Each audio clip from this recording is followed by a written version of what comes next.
Hi again then guys, and welcome to episode 37 of B-Road Ballers, the review series for Gran Turismo's selection of hot hatches, older and newer, some with more or less power. But it's funny how despite the fact that some of them do have significantly more power or significantly less weight, hot hatches, kind of more so than most other classes, always seem to fall within very similar grounds of each other. Around the track, the difference in lap times between many of them is not necessarily as far away from each other as you might expect. You take a hot hatch with a huge amount of power, say a Focus ST or a Megane, with close to 500 horsepower, and you put that around a track up against something with, say, 200 or 300 horsepower, but say 400 or 500 kilos less weight to carry, and you'd be surprised how similar the lap times can be. That doesn't really happen as much in other categories because the differences between the cars tend to be more drastic. With hot hatches, there's kind of a happy middle ground that seems to happen between most of them, where it means that the average player can have their options more open.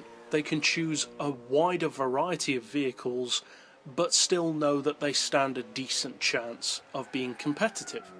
Now, in the super mini class of hot hatches, which is kind of a niche within itself, there aren't a huge amount of vehicles for that category on Gran Turismo. There are some, but not a huge amount. Most of them tend to be K cars from Japan.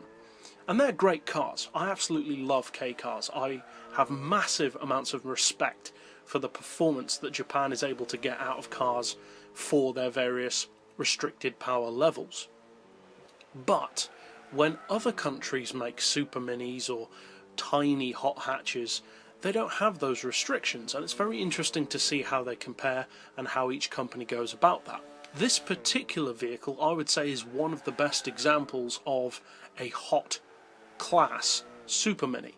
It's the Volkswagen Lupo GTi. I love this car. It's not an obvious choice for a car to really like, but I just love everything about it. I think it looks fantastic. The upgrades that Volkswagen did to the car, especially visually, are sporty for sure. Certainly make the car stand out over the stock versions or the lower versions, but at the same time it's tasteful. It doesn't look stupid, it doesn't look silly, it doesn't have a ridiculous wing or air intakes all over the place or a stupid body kit. Not that I don't like those things on the right vehicle, but you don't always need to have that. This car is relatively restrained, but looks very cool, I would say, at the same time. It's a purposeful looking car, especially for something so small. So what do you get? Well, for the price, which is incidentally a pretty decent 24 grand on GT6, which as far as hot hatches go is pretty good, not as cheap as say a K car, but you are getting significantly more spec than a K car, you get a 1.6 litre naturally aspirated engine, which when fully tuned can put out a really decent 278 horsepower, and in such a tiny car, that really is good power. That's running the same kind of power as say a stock NSX, RX-7, Skyline, Supra, etc. According to the Japanese regulations anyway. Obviously a lot of them actually are running more power than that. As far as weight, as you'd expect, it's pretty light. It's front-wheel drive, it's tiny, it's about as close as you can get to driving a box from Europe, at least. There are obviously other options, the Smart Car, which isn't on the game, the Toyota BB is kind of boxy, the Nissan Cube, but even then they're bigger vehicles than this. This car only weighs 852 kilos, so it's not quite as light as a K car, but it is also bigger. And 852 kilos by anyone's standards isn't bad at all. That's still lighter than your average Le Mans prototype. As far as horsepower per tonne, it puts out 326, which is very impressive for such a small hot hatch, and it puts out an equally decent 214 foot-pounds of torque, which is pretty thumpy for such a small naturally aspirated engine. As far as PP, thankfully, this is one of the very few small ultra-lightweight cars that is not overdone on PP.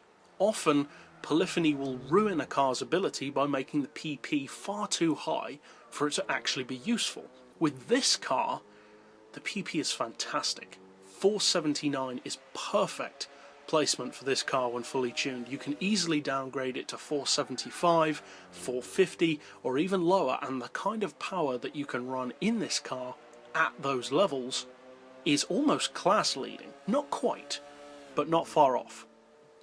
Now, all things considered, it's not quite the track-dominating monster that the Polo GTi is on Gran Turismo, which is a completely OP vehicle. But the Lupo is a great car in its own right. I personally prefer it to the Polo.